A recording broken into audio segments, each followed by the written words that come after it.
Assalamualaikum warahmatullahi wabarakatuh. Bismillahirrahmanirrahim. Alhamdulillahirabbil alamin. Wassalatu wassalamu ala asyrafil anbiya wal mursalin Sayyidina Maulana Muhammadin wa ala alihi washabbihi azmain.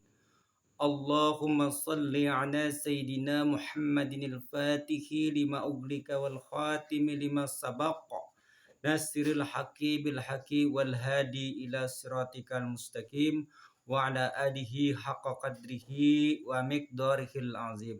Amma ba'd. Alhamdulillah, puji syukur kita tujukan ke hadiratnya Allah Subhanahu wa taala.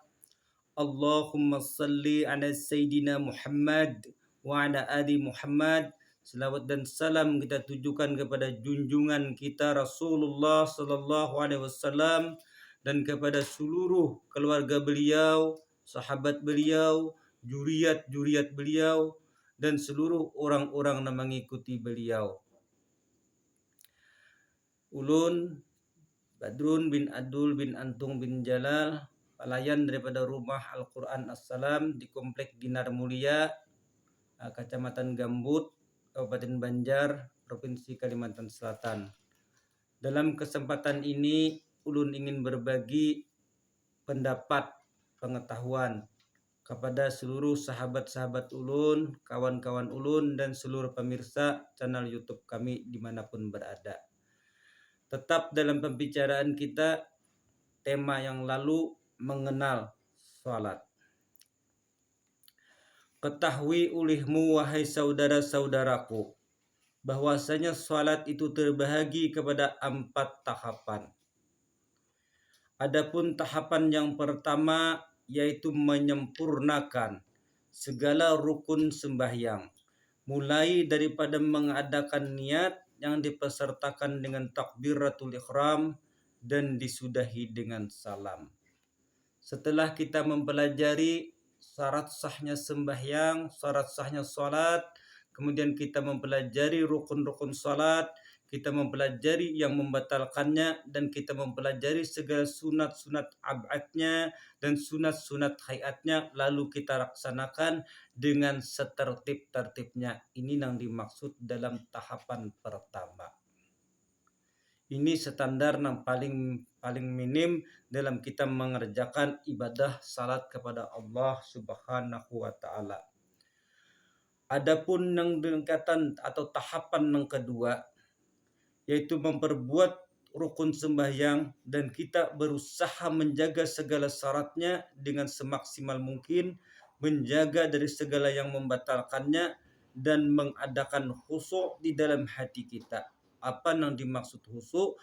Yaitu tidak ada kita mengingat sesuatu apapun selain daripada kita mengingat Allah dan mengingat pekerjaan sembahyang yang sedang kita kerjakan itu. Itulah yang dimaksud dengan khusyuk. Karena Allah Subhanahu wa taala itu tidak akan memberikan pahala yang sebaik-baiknya atau yang sempurna kepada seseorang yang salatnya dalam keadaan tidak khusyuk. Allah akan memberikan pahala atau ganjaran kepada seseorang yang salat tadi sesuai dengan kadar khusyuknya itu sendiri. Berapa persen khusyuknya, itu juga ganjaran yang insya Allah akan diberikan oleh Allah Subhanahu wa taala kepada orang yang salat tadi. Seperti mana firman Allah Subhanahu wa taala di dalam Al-Qur'an, qad aflahal mu'minuna alladzina hum fi salatihim khashi'un. Artinya sesungguhnya telah beruntung sekalian orang-orang yang beriman, yang mana di dalam sembahyang mereka itu ada khusyuknya. Nah, ini beruntung ujar Allah Ta'ala mereka yang sembahyang itu karena di dalam sembahyang itu ada khusyuknya. Dan lagi hendaklah kita mengadakan rasa khudu dan tadaruk, yakni merendahkan diri di hadapan Allah Ta'ala dan merasakan kehinaan di hadapan Allah Subhanahu wa taala.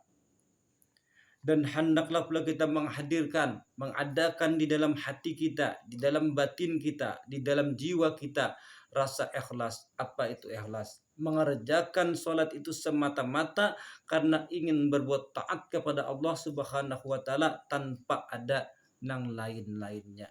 Nah, itu yang disebut dengan ikhlas. Dan itulah tahapan yang kedua.